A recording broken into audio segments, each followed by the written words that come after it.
Help me, my brother, can you lend me a hand as I walk through this land of confusion?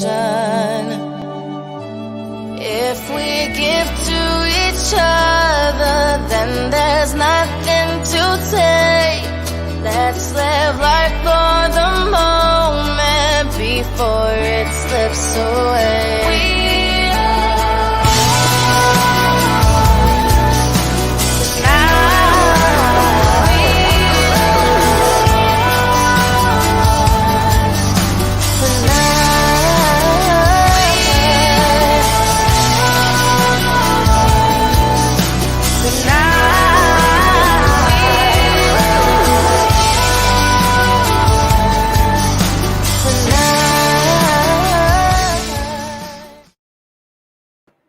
Hey, Jillian. Hi, how are you today? I am doing amazing. Awesome.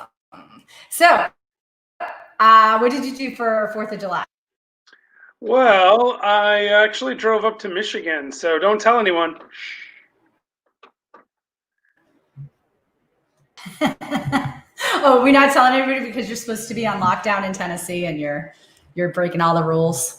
It's exactly right. It is exactly right. So, but in fairness, it's 1 tank of gas, right? So we didn't stay overnight anywhere. We just drove up. We'll drive back all in one trip. Actually, my wife's flying home tomorrow morning. So we came up. It's her birthday today. So happy birthday, Beck, if you're watching. My sister and brother's birthday, too, actually, by coincidence. They were born in the same day in the same hotel. And they're all the same age. Wait, they were all born in the same hotel? You mean hospital, right? Oh, yeah, hospital. Sure. Yeah, that's what I meant. Okay, wait, hold on a second. Yeah. Your brother and sister were born in the same hospital as Becky?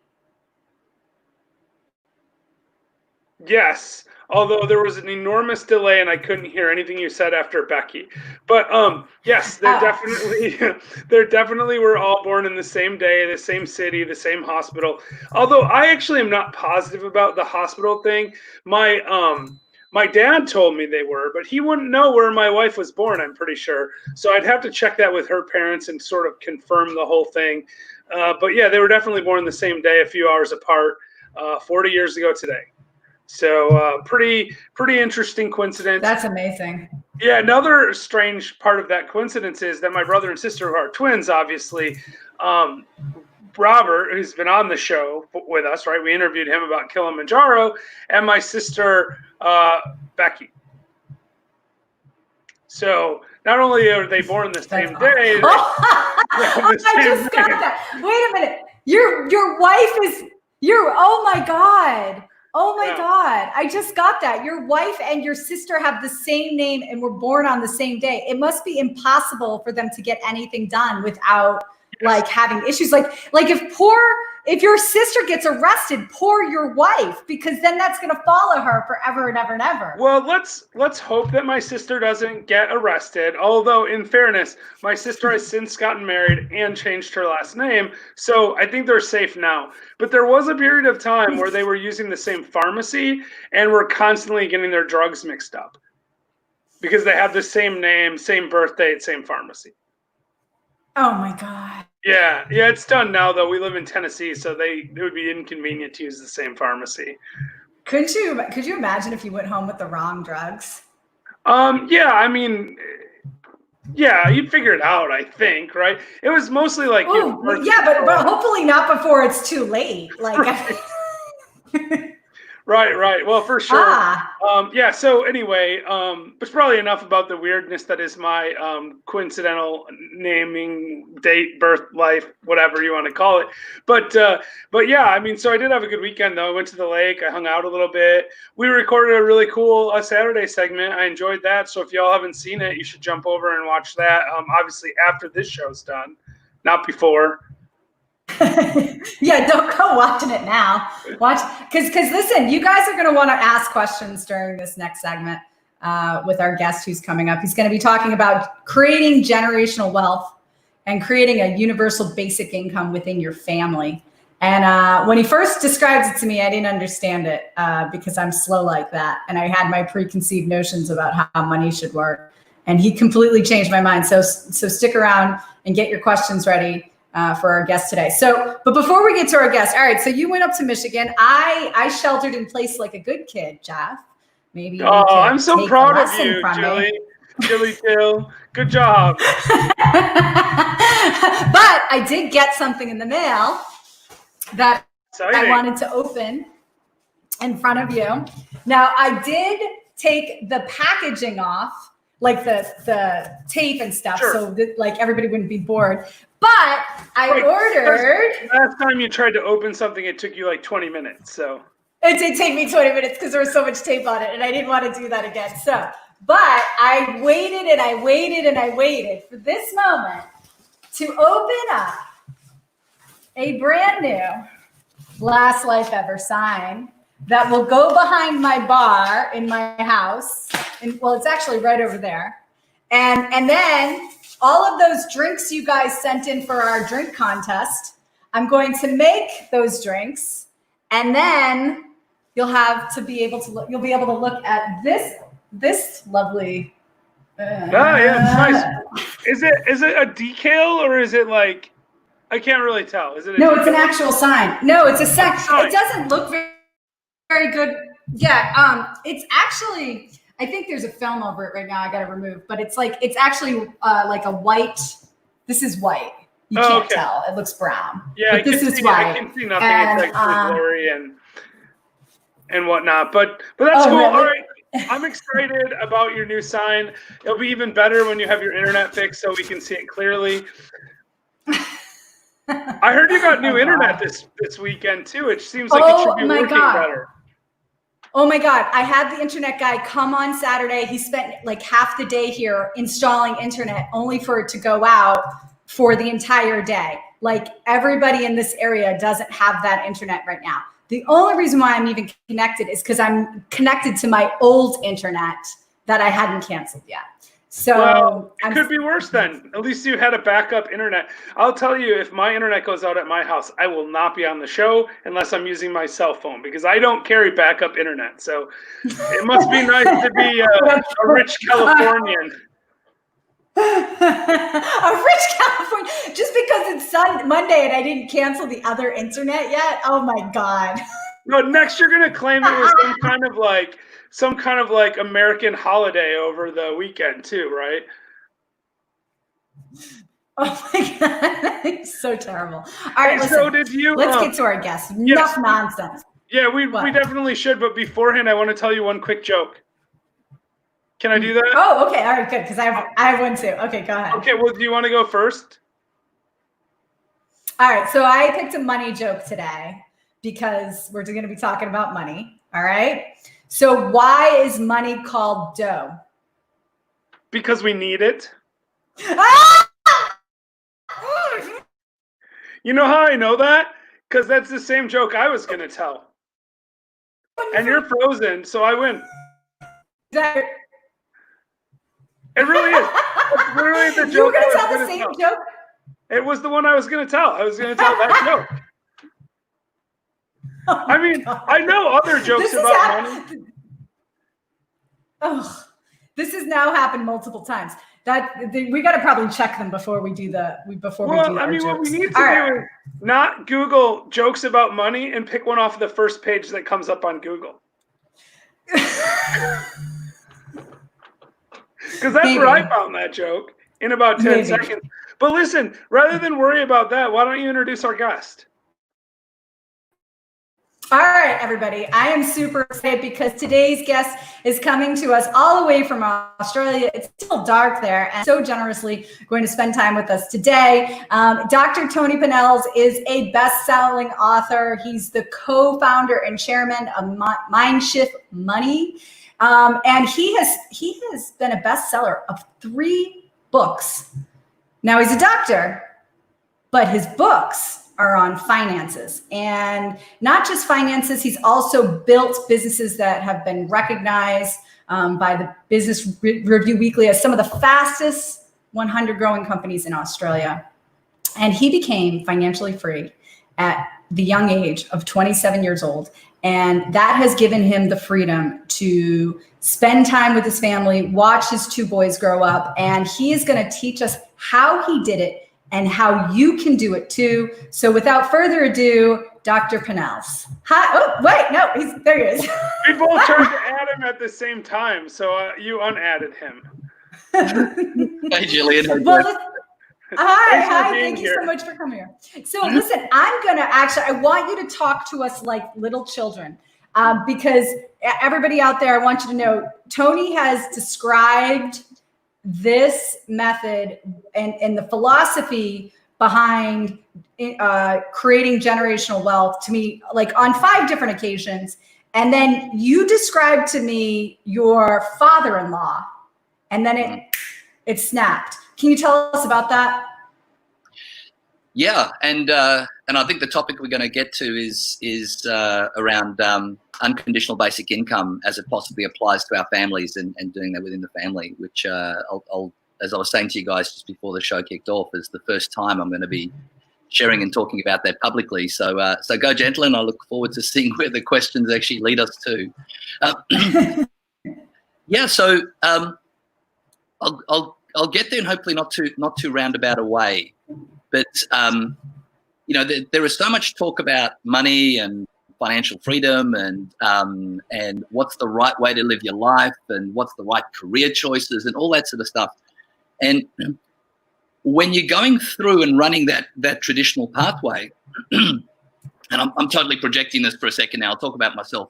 But from my particular background, I was born in a country called Rhodesia, had a little thing called the Civil War and became Zimbabwe. And that's across in Africa. So my family did the Monty Python thing and bravely ran away down into apartheid. The way you put that is funny, but it's not funny at the same time, considering the subject matter. Keep going. No, it wasn't so funny at the time. I was 5 years old, and one night my dad came back and basically said, "We're gone," and we just packed what we could in the car. So I was a citizen of no state for 5 years, and there's so many ways the conversation could go there, and I won't take that there for the moment. But we went down into to South Africa in the peak of apartheid. My mum, who's a tremendously strong lady, recognised that wasn't the environment that she wanted her family and kids brought up in, and so eventually, after 5 years of negotiating, pushing, prodding, etc., we're accepted across into Australia. And Jeff pointed out beforehand that I live on the west coast of Australia. And the reason I live on the west coast of Australia is that's the first place that the plane actually crossed the land. Wow. We knew nobody. We had nobody here. So it was, okay, that's where the plane crosses, we'll stop there. Right. And that did a couple of things. One, I came across into Australia as an outsider. And to get that, to feel included. Australia's a wonderful country, but it takes a while to build networks and to feel included and so on. And that gave me a unique position of, at least I think a unique position of really kind of just observing society, observing choices, observing decisions people made. And for however it works, I now tend to look at life in terms of saying, well, if we make this choice, what's the likely matrix moments of where that goes 20, 30, 40 years down the track? Mm-hmm. And I came across, family came across was, life was difficult financially, very difficult financially. And that put a massive amount of stress on the family. And again, see where the conversation wants to go. But basically my mum put up with an abusive husband for much longer than she should have. And the reason she didn't leave and couldn't leave was financial. She was economically tied to an abusive relationship. And eventually when she did have the strength to leave, the family unit fell apart. And I was homeless for a short period of time. Wow. And that was really formative in terms of me looking and making a choice that it stopped with me. Mm-hmm. Never again would my family be vulnerable to make compromised choices like that. And so I made a decision back in my 20s that I was going to find a way to put an impenetrable financial wall around my family. so we could be making the best choices that were in us living, you guys call it last life ever, right? Yeah. So in terms of what is the environment to create that? And so for me, it's made me an avid student, an avid observer of people, looking, and I deeply value philosophical conversations that talk to your deepest values, and what are the things that the essences that we can glean that are the things that work best for you and your families, and how can we grab pieces of those to really strengthen up and have rigor in our family value structure. Mm-hmm. And Jillian, you spoke about my father-in-law, and one of the shifts in the conversations or shift in my philosophy that came from my father-in-law. And my wife is Chinese by background, and I was brought up in the idea that my background was it's all just about you and your own survival and your own life and so on. And you want to give your kids the best opportunity to follow in your footsteps and then find their own path, right? Right. And there's a philosophy across here in Australia called the ski philosophy, which is spend the kids' inheritance. So, yeah. And that was kind of what I thought was normal, right? You build up your retirement savings, your 401ks, or it's called our superannuation over here, and you get enough for you to live and in your non-working life. And when that time is over, your kids go on their own path. There's very little or nothing left for them. Right. As a matter of fact, one of the things I used to pride myself on, because I paid for college myself, I paid for law school myself, and one of the things I used to pride myself on is that I didn't save for my children's education. And my excuse would be they can borrow for their education. I can't borrow for my retirement. And the other thing I would also say is that I don't want them to ever be not motivated to work. I viewed them going to get an education that was paid for fully by me was them not willing to work. Like I had seen when I was in college and I was working 2 jobs and, killing myself, I saw my friends partying who were getting their schooling completely paid for by their parents. So I used to make this joke that I was going to save for my children's education, but then when I mentally beat them into getting good grades and getting scholarships, I would then use that money and buy myself a boat and name the boat College Fund. And, people would laugh and whatever, but I look back on that joke now and I go, that's not funny. Like, why would I want to burden my children with the same, issues I had in college, killing myself, working 2 jobs and trying to maintain good grades? So, I've changed my mind about this now. I still think, I can't borrow for my retirement. My kids can borrow for college, but I'm going to do everything I can so that they don't have to. And that was the total change for me when you started talking about your father-in-law. It goes more than that, Jillian. You start really talking about living your last life ever. Okay. And I'll just give the point that my father-in-law made to me. So I was talking to my father-in-law about the differences between the Chinese value system and the Australian value system. And one of the things he said, well, the Chinese plan for their children's grandkids. They plan for 3 generations. And I couldn't fathom that. I didn't get what that meant. I mean, how do you plan for your kids' grandkids? And the best I interpret that at the moment, and I'll share with you, as much as the quality of your questions are, Jeff, as you asked, but I'll share as well as I can. But I don't want my kids to follow in my footsteps. I want them to stand on my shoulders. I want them to be able to live life with more options, more choices, more freedoms, the highest quality of life they can because of the decisions I made. And so for me, it goes far further than a college. In fact, if you actually look at it, I mean, this COVID period is an interesting time because how many people are enjoying spending time away from work, right? Yeah. So Yeah. One of the things we've got, so when you look at the studies, like more than 80% of people don't actually enjoy the work they're doing. And when you think about the biggest chunk of your time doing something that isn't the most fulfilling that you want, how does that give you space to live your best life ever? So right. one of the biggest clues that one of my first mentors gave me is he said, "Do you know what the game is?" And I said, "What do you mean?" He said, "You know what the game of life is?" I said, "Yeah, go to school, get good grades, get a good career." And he goes, "No, it's just, the game is to buy your time back." Mm-hmm. Buy your time back. He said, "Well, think about it. That's the gateway to the best life ever is having your ability to choose how you allocate your time and your resources at any given moment."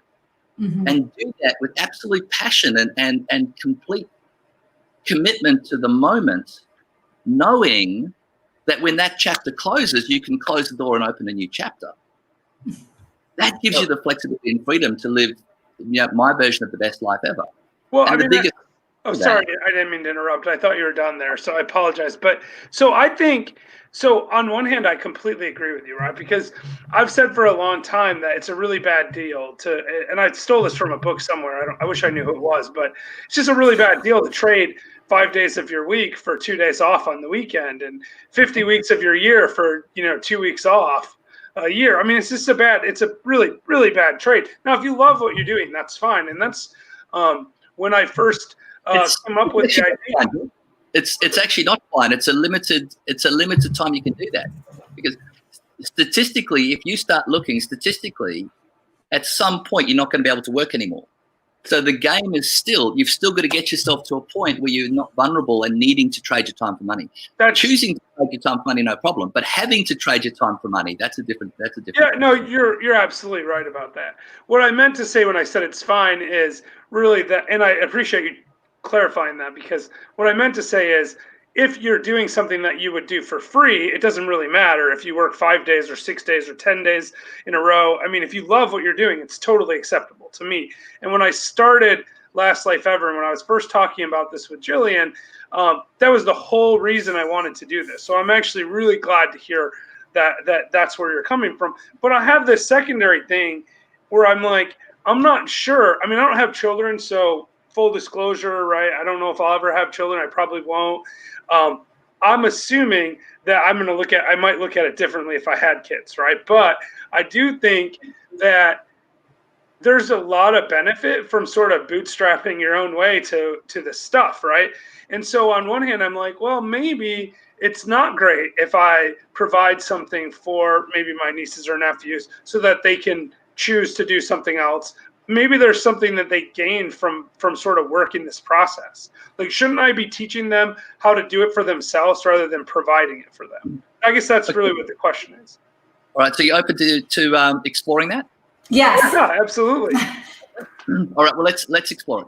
So the name of your show and the name of the group is Best Life Ever, right? Last life. Best life. Come on. Best life ever. Okay, last life ever. Okay, excuse me, last life ever. The last best life ever. That's exactly right. So the name of the show is your pathway to the best version of life you can live, right? And so what if you take that value system and say people have got to find their own way to that, then when they're going to make a choice, so they're in school and they're making a choice that is, hey, where is my biggest contribution? Where is the place that I can find the best fulfillment and make the best contribution? And their answer comes back, art. What does society do? It kind of says, that's really nice, and we entertain that till they're about 7 to 12, and then we nudge them. Accountant, lawyer, doctor, engineer. So we actually nudge them off the path. And we take them down the path and say, yep, I know this is what you're looking at to find your best life ever, but let's not take you down a completely different tack to then go spend a few decades doing something that doesn't actually allow you to get there, only to then realize that you need to find a path back. Is that what you actually propose? I mean, I see people doing that, and I guess that's not what I mean to say is I feel that, it's different in some areas of the world, right? Like probably if I'm in Zimbabwe, I look at this differently than I do if I'm in Western Australia or if I'm in the United States. We have a lot of opportunity here. And I really believe that in a relatively short amount of time, any of us can produce a significant amount of wealth if we want to, and we focus on that. And I feel like if we give children instruction on how to think about money, then they can kind of do it themselves, and I don't have to like give them money, right? It's kind of like the teach them. It's not, but it's not. I'm going to interrupt you, Jeff, because I want to, again, I can't emphasize enough that it took me 5 times to get this. And then Tony said something to me about a very basic concept that didn't ring true to me until he mentioned it, which is Maslow's hierarchy of needs, and and how we're trying to shift the pyramid of Maslow's hierarchy of needs. And Dr. Tony can describe it way better than I can, so I will allow him to do that. Well, this is kind of the view. So I'll talk to my value system as it stands right now, and that is that I don't believe anybody should have to fight for food, clothing, or shelter. I believe it's a human right to have food, clothing, and shelter. Mm-hmm. And so if I apply that to the whole communities, I can't change the world. But what I can do is I can apply it in my family. I can apply it to me first. I can apply it in my family. And if I can, share and help others do that, to the degree that more people do that, is to the degree that our governments can help out those who are more in need than those of us who can actually make a difference. Mm-hmm. So if I look at that and say food, clothing, and shelter is an inalienable right, Maslow talks to the base level being, physiology, which is food, shelter, clothing, and then safety as the base level of need. And if those needs aren't taken care of, you can't move to the next level, which is love and belonging. And then it is esteem, feeling fulfilled and feeling valuable. And then it's into self-actualization, which, from being a member of your guys' community, that's actually a big part of what Last Life Ever is all about. It's self-actualization. Mm-hmm. And then that's then the gateway to transcendence. So when we look at it, if we say that everybody's got to start at the bottom and work their way up, then of course that makes sense. They've got to go through safety and survival. What I've chosen to do, and what I personally believe, at least in our family, is a better way. And if you listen to the Kool-Aid that I'm putting down, I think it's better for society. If you can take those base levels and not have people have to fight for food, clothing, and shelter, and have that basically provided for. Now you've got people putting the same focus, the same motivation, but they're putting it into areas of contribution. They're putting it into areas of growth. They're putting it into areas of fulfillment. And, if you go back and actually have a look at the studies of and the communities where universal basic income's actually been applied, you'll see that it's not associated with drop in motivation.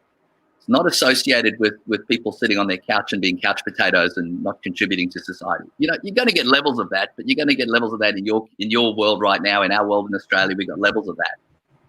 But the base level of humanity is how do people contribute? It's doing something beyond that. And what we found is that when you can take care of those base levels, and I'm not talking about gazillionaires at all, we're talking about just the base levels, right? Then people are putting their focus and attention to their last life ever. So are you saying that you don't necessarily buy your kids cell phones and a nice car or whatever? You get them the basics that they need to survive. You don't have to worry about these things, so then they can make choices to live their last life ever. So, totally. More specifically, Jillian, we don't, when they were younger, we took care of some of their base needs. But what we do now is we give them an unconditional basic income. Mm-hmm. By unconditional means it's not conditional. It's there to provide the basics. And then we've also given them the financial education. So they pay their own cell phones. They pay their own petrol costs. Our son bought a car recently because he hit a kangaroo with his other one. Australian story. don't necessarily. Didn't have a kangaroo bar? I mean, I thought everyone in Australia had kangaroo bars.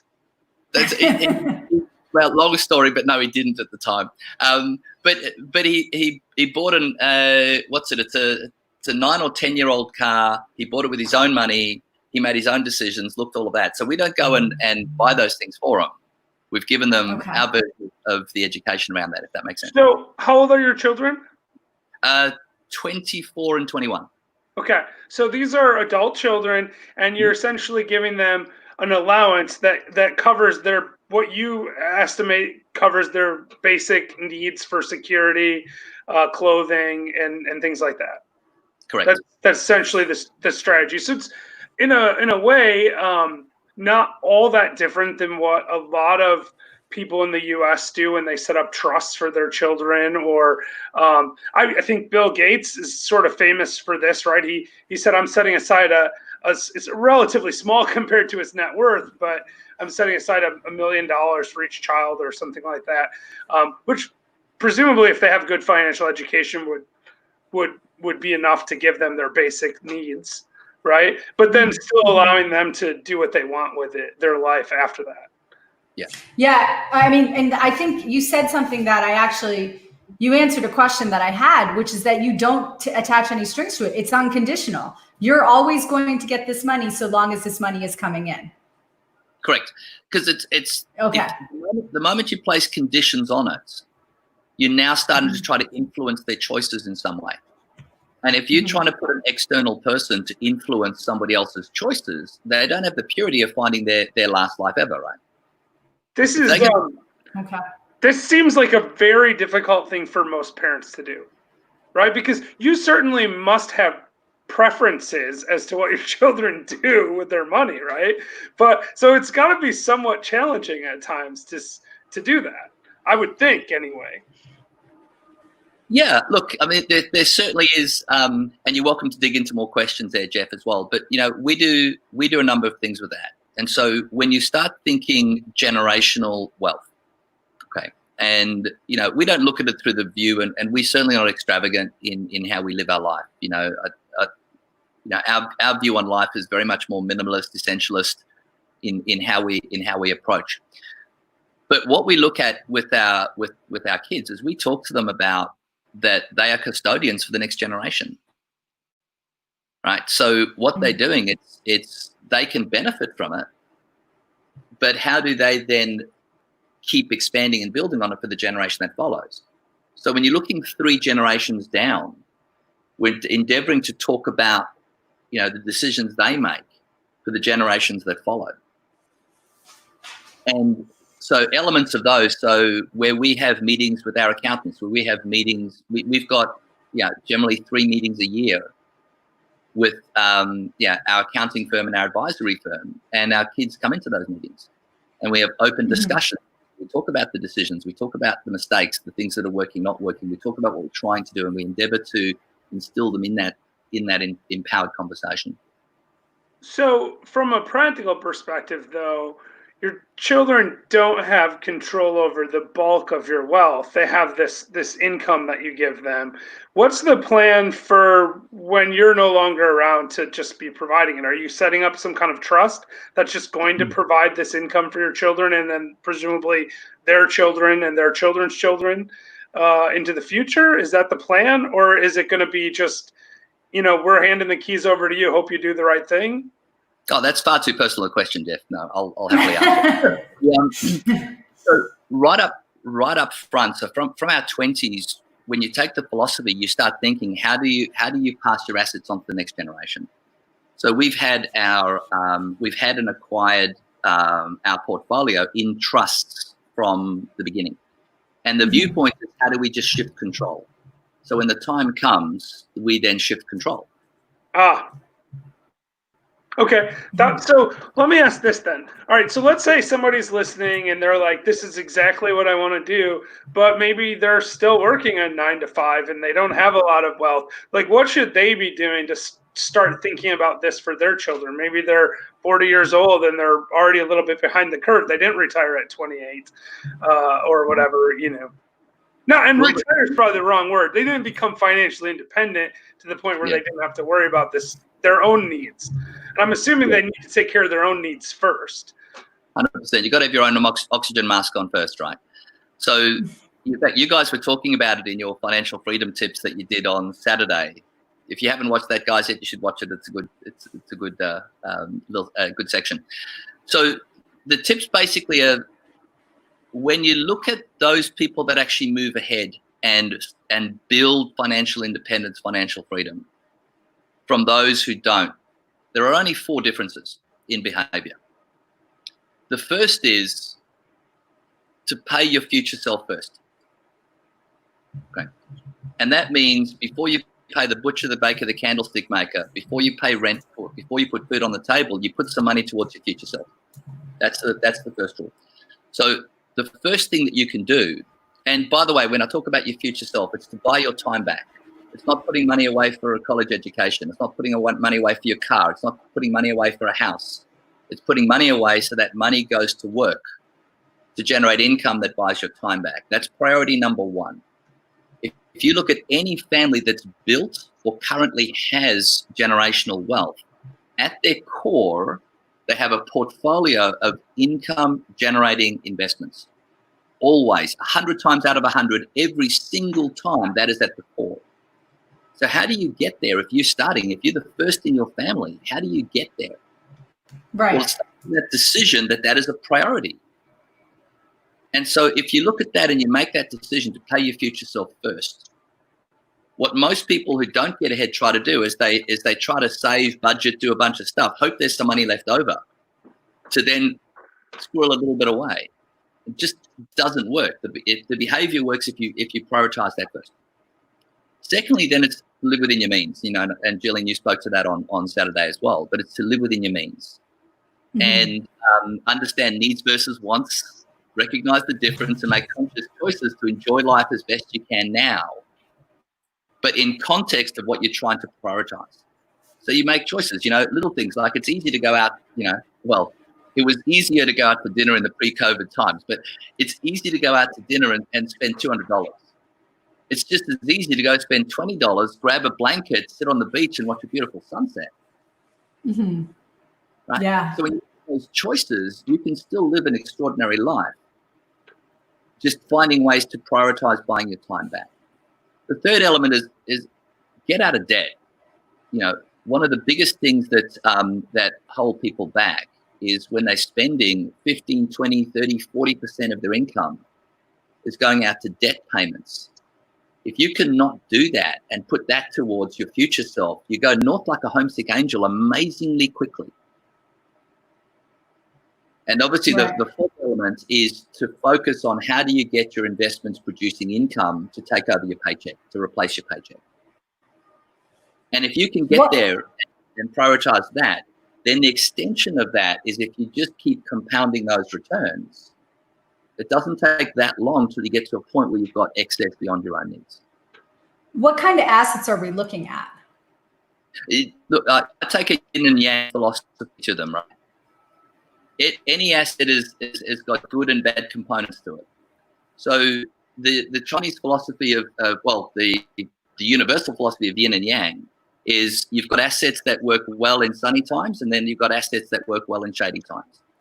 Okay. So you put the combination together, and you've got a smoothing in that side. So we've got I'll talk about just our sort of passive portfolio as opposed to our active and semi-active, which is our business side.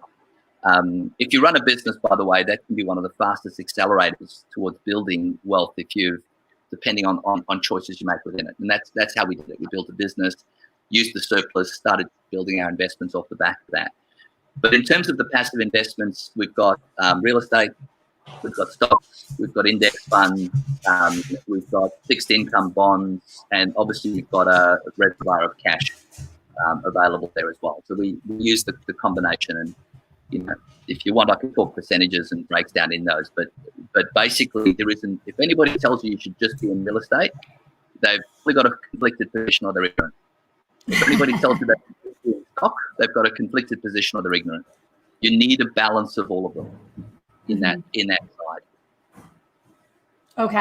Okay, we have a question that it was actually a question I was going to ask, so I'm glad this Facebook user asked us. I'm loving this. How early did you begin to give your kids the unconditional income? Did you give an allowance at an earlier age? My kids are 13 and 14. 13 and 4, I think it says on that. 4, I'm sorry, it's 4. I said 14, sorry. 13 and 4. My wife doesn't know. I'm going to just ask her a question here for a second. When did you start giving the kids an allowance?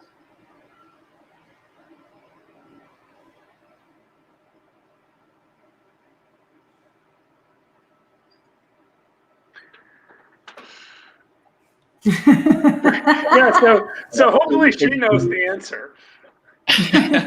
Dead air is something we try to avoid if we can. So there's an inflection point in an element of that. So where we started taking on the UBI, the unconditional basic income component, was as they started going to university. Where we started giving them, so we actually did a couple of things. I'll talk to this for a bit because there was an education process that we started at 12 and 9.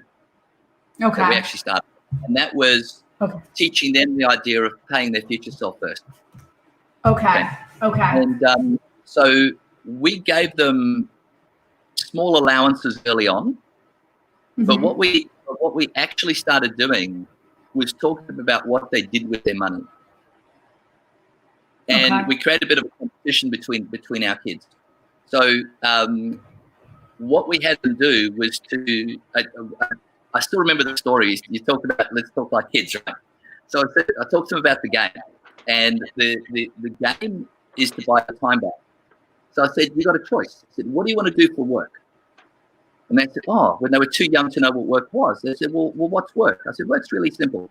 What it is you get up earlier than you want, dressed in clothes that you wouldn't normally wear, get in traffic with a whole bunch of other people, spend a whole bunch of time with people that you wouldn't choose to generally spend time with socially, and you do that for 40 hours a week for 40 years of your life. How does that sound? Is it terrible? This is not the case for everyone. That's often the case. I said, okay. Or you can get some of your money to get up earlier, get your money to get dressed, get your money to go out to work for a paycheck. And the more of your money you've got going out to work for a paycheck, get a little hat on, get its briefcase and go out to work. The more you can get your money to go out for a paycheck, the less you have to. Which do you prefer? They said, that one. I said, okay, well, let's do some of that. And so what we set up, first of all, was we set up a fee-free online banking account that you get some of the higher interests. Nowadays the interests are still negligible, but we wanted them to see a bank account where the only thing coming into that bank account was interest payments. Okay. So we wanted them to see and understand the concept of their money working for a paycheck. And we started that 12 and 9. And then we started gamifying that. So it got to the point where, and again, you understand the value system. We don't believe, and we've strengthened our belief in minimalism and reducing our footprint on the planet and so on. So that means, being conscious of, if we're expressing love, don't do that. Hey, I really love you. Let me buy you something you don't need. Right. So it's often been the case of, hey, I really love you. Here's something towards buying your freedom and what we can do to accelerate. So one of the parts in our value system is cash is often given. And in the Chinese side, it's done in a red packet. And that's something that will often happen. And so our kids started shifting early on. They would, from whatever cash they would get, they would keep 50% for today and 50% would go to their future. And so that would go across setting that up. So I don't know if that answers the question. It's a long way around it. Yeah, no, that perfectly answers the question. I do give my kids allowance. I have in the past put strings attached to it. I'm going to stop putting strings attached to it, just unconditionally give them the allowance. The condition I am going to keep on there is one condition I've always had, which is that they need to save some, they can spend some, but then they have to also give at least 10% to charity. So I think that is the one way I would modify that. And I do have, guys, when I get around to it in the Facebook group for you, I'll put some links to some really cool places where your kids can can go and invest their money and ways they can invest their money, and you can help them invest their money. That is something I know a little bit about. So, and I'm not a financial advisor. These are just things I've found that have worked for me in terms of helping your kids start investing, and even buying small amounts of big stock. Like maybe your kid is really into Disney. I'll teach you how you can buy them a sliver of Disney stock. And that's something that I think is amazing now, because when I was growing up, that wasn't an option. Like you couldn't, now there's all these zero fee trading platforms. You can go buy a tiny piece of a stock and not even pay anything for it. And it's really fantastic. So I have a question. I want to turn it just a little bit. So what do you say to me, right? So here's my situation. I'm reasonably financially well off. I have a lot of freedom in my time. I don't have any children. What should I be doing? How does your philosophy apply to me? Okay, so and people very, very like me, obviously. My first question would be, so the first question is, if you stop working and you can't work anymore and your partner can't work anymore, have you got enough income coming in from your investments that you're financially free? We might have to tamper our lifestyle down a little bit, but yes, other than that, we would. Okay. We spend more than that right now, but what we've done is we don't spend our investment income, so it keeps growing, right? So we've gotten to the point where it's getting really close, and maybe we could do it, but if not, we might just go out to eat a little bit less or something, and then we'd be okay. Okay, so the first element there is you are at a base level of financial freedom there. You're not at the ideal level of where you would choose, but you've got the base level, which is great, because you de-risk that position, which is terrific. So, and if you're compounding your returns and your investments because you're not spending that, Jeff, that's going to naturally keep growing. As it's the eighth wonder of the world, right? The power of compounding returns. So if you keep doing that, that's going to keep growing. So I've got two sides to it. One is I suggest you start a podcast and a platform around helping share with people how they can live their last life ever. I think I might be able to handle that. That's actually what I did when I quit working, is start a couple of podcasts. So, and the second question around that is then around generational impact. If you don't have kids that you are going to leave your portfolio to, ideally what you want to have is check your numbers that your portfolio is going to be enough and you're comfortable that it can support you in your non-working life and support you in your assisted living life, which none of us like to talk about, but generally somewhere between 72 and 75 years of age, statistically, sorry, the medical side of me coming out, somewhere between 72 and 75 years of age, usually it's support around gardening, then housework, then cooking, and then medical. And if your portfolio has enough rigor to give you the choices to live your last life ever at that time as well, then you've got rigor in your portfolio. Now you're looking further. So Jeff, that would be the one thing I just have a look at and just go, well, it's got rigor for you now, but you've got stages. We move through stages of life, right? Does it have rigor all the way through there? And then the next part is, well, what's the generational impact you potentially want that to be? It's not just the Rockefellers and the Gates who can leave legacies beyond their time on this world. If you've created more than enough, what does that mean? Right? And then if you look at that, talk to somebody who, maybe a lawyer who knows a little bit about, estate planning and what to do with asset protection and so on. I don't know where you'll find somebody like that. But, if you can... I'm a retired lawyer. That's what I always say. I always call myself a recovering lawyer. So, yeah. But then you start thinking about the impact you leave beyond your time on the planet, right? And what does that mean? For legacy, there's internal legacy within your family. Then there's external legacy to community beyond. And that's the those are fun, complex questions. But if you've got the choice to go there, then that's just a wonderful place to play.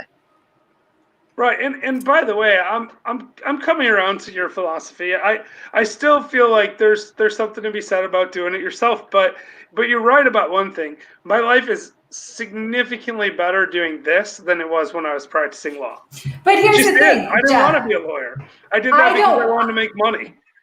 I did it because I wanted to make money. I quit a record label that I had started because I didn't have money, because my basic needs were not taken care of. I do not want my children to find themselves in that same situation. I do not want them regretting their career choices. I've dedicated a career of 15 years that's been very good to me, to the legal profession, but I should have never been a lawyer. And I'm saying that live on the air, but that's the reality. I should have followed my passion. I should have followed my passion of music. I tried. I gave a good go of it. My basic needs were not taken care of. I never want my child to go, I can't be an artist because I can't, the dollar burgers on the menu at McDonald's are too spendy for me, you know? So I mean, that to me is reason enough to want to do this, because at the end of the day, and I'm going to answer a question that wasn't asked, but was implied. At the end of the day, your children have to learn this stuff. They have to learn it because they need to bring on the legacy. So they are going to learn. They're going to learn how to do things differently. We're just moving them up the pyramid. I've become incredibly passionate about this since learning about it. And my mind will never go back to where it was before. I will not have a boat called College Fund. I really don't need a boat anyhow. I wouldn't even know where to store it or what to do with it. So that was just ridiculous to begin with. So, you know, and here we got a comment. I don't know who said it. It must be in the group. But yes, many of us don't follow our passion because we can't meet our basic needs. I don't want that for our children. I don't. Let's be clear. So if you say you want kids to do it themselves, Jeff, what exactly does that mean? I have no idea. Okay. I mean, I have an idea, but I'm coming around to what you're saying. Like, I recognize that my own life is significantly enriched when I get to choose what I do with my time. And buying back your time is super important. So what I would say before today is I would have said to people, listen, the most important thing you can teach your kids is how to buy back time. I wouldn't have said it in those words, but that was the idea, right? I've always said you have to have a plan not to work. That's my philosophy, is right. You have to have a plan not to work. What if your kids are in that position at 18? Yeah, I mean, I don't know. It's so foreign of a concept. The only people I've ever heard of like that are like Rockefellers, and you know, and I see how these people turn out, and you know, some of them turn out okay, and other ones turn into drug addicts, and you know, just waste their life. But I think you've answered that to a degree by saying, look, we've talked to our kids about this the whole time, right? We've raised them in a way that they understand our philosophy and why we're doing it the way we're doing it. And that's important. If they buy into what you're talking about, then it does allow them a lot of freedom that other people don't necessarily have. And let's be clear about it. So there's a couple of things. So if you talk about like how do we determine how much to give, etc. And we're not fully here yet because with our kids still at university, they're not bearing the full weight of what they need for a full unconditional basic income need out there. But what we look at is we look at it against the pension index across here in Australia, and we say there's a lot of people a lot smarter than me who work out that the basic level of needs are covered at a recommended pension level, and so we can go, and that can be embedded within our trust deeds and trust documents into the future, that this is the level that, you know, this is actuaries out there work out that in this society, this city, etc. right now, this is the base level, and we can ping it across. We're not talking about giving, you know, hundreds of thousands of dollars or things like that. It's enough that not going to struggle for food, clothing, and shelter. And that's not any clothing. I'm not talking about Armani suits and so on. We're talking about basic food, clothing, shelter. And the whole gateway is exactly what you said. It is so they can do it themselves. But what is do it themselves? Do it themselves is their last life ever. It's figuring that out from that beginning, their last life ever. What does that actually mean? If they've got the choice to be discovering and on that pathway and not lose half of their freaking life following something that's not their passion, if they can be exploring that from the beginning, what a gift is that? It's the greatest gift you could give them. The greatest gift you could give them. So when I worked at a 7-Eleven, like a convenience store, right? When I was 18 to like really till I got out of law school. I worked there 8 years.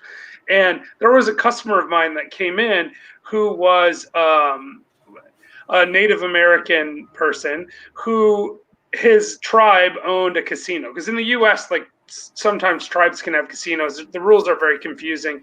And he received the equivalent of about $40,000 a year from the tribe. And you didn't have to do anything, but just everyone in the tribe they got $40,000 a year. And he was a sculptor, and he hand carved these amazing granite sculptures. And I remember thinking at the time, I kind of want to be in this tribe, right? I want $40,000 a year. So, but I think though, honestly, if someone had handed me $40,000 a year when I was 18, I might have gone down some different paths, and I might not have ended up where I am. I feel very good about my life right now, and I'm still struggling to say, there is something about, sort of the grit it takes to get to where you get.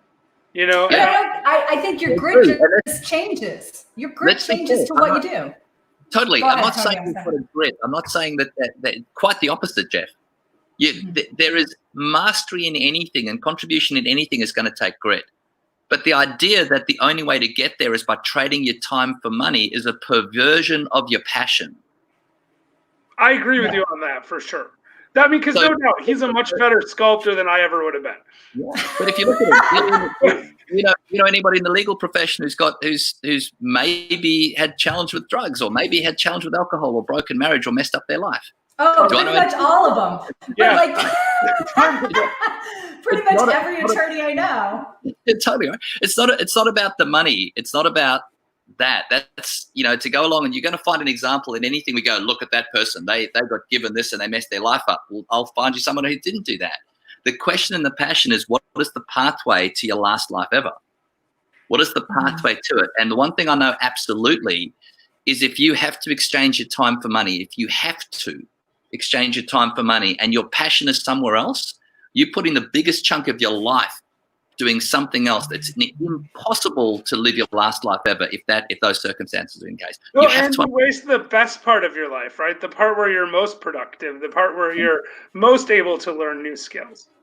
Yeah. And I look at it, when you look at the things that last and leave a legacy, right? You go across and you look at the Sistine Chapel, you look at, Michelangelo's, Pietra, you look at the legacies and the works that have lasted generations. And generally, it's not to lawyers and accountants. It's to the creatives. It's the people that are following their passion. That's what enriches our life, right? And so, anyway, I'm fighting for that passion because I deeply believe it. And it's about. Well, that's our mission. That's our mission, right? Last Life Ever is all about helping people live their passion. And I always say to people when they try to ask me what I mean by it, I say, look, it's different for everyone. It's whatever it is that you want. That's what we want you to be doing. And so I think, I'm just going to have you write the introduction to my new book, and I'm going to have to rewrite everything, but it'll be all right. It'll be fine. Listen, we gotta end. We kept you way longer than we promised. Yeah, so I want to end with this comment though. Oh, yes. No, not that one. Hold on. I just had my 13-year-old come and listen, then gave him a recap, and he completely understood in one sentence. He said, so build upon what you and Dad have built. I'm like, exactly. So that is awesome. Yes, see, kids can get this, and I am so thankful today for our very special guest, Dr. Tony. Will you come back, because I feel like we only scratched the surface. With pleasure. This is something that you're talking to one of my deepest philosophical questions and discoveries within my family. This is not a public discussion generally, but the more we can make a difference. So with pleasure, Jillian. Well, that's I appreciate it so much. Very enlightening stuff, and definitely challenging. I mean, this is your website? I'm taking it that Jillian just put up here. Money. Yeah. Yeah. So you can find Dr. Pennells at Mind. Before we go one shout out, I promised my business partner when we were driving yesterday that I'd do a shout out to Raj Kale, because this is where we've had these deep philosophical conversations around family and UBIs and so on, usually with glasses of wine deep into the early hours of the morning. So Raj, if you're listening, there's your shout out. Okay. Oh, Raj can come on too. Yeah, next time we'll bring you both on together. It'll be a great time. Yeah, so honestly, thank you so much. This was amazing. I know our audience loved it. If you guys have any other questions for Dr. Tony, please let us know. Put them in the comments. He's part of the Facebook group. If he's feeling so inspired, maybe he'll come on and answer your questions for you. All right, everybody, have a great rest of your week. And remember, this is your last life ever. Never gonna take my freedom.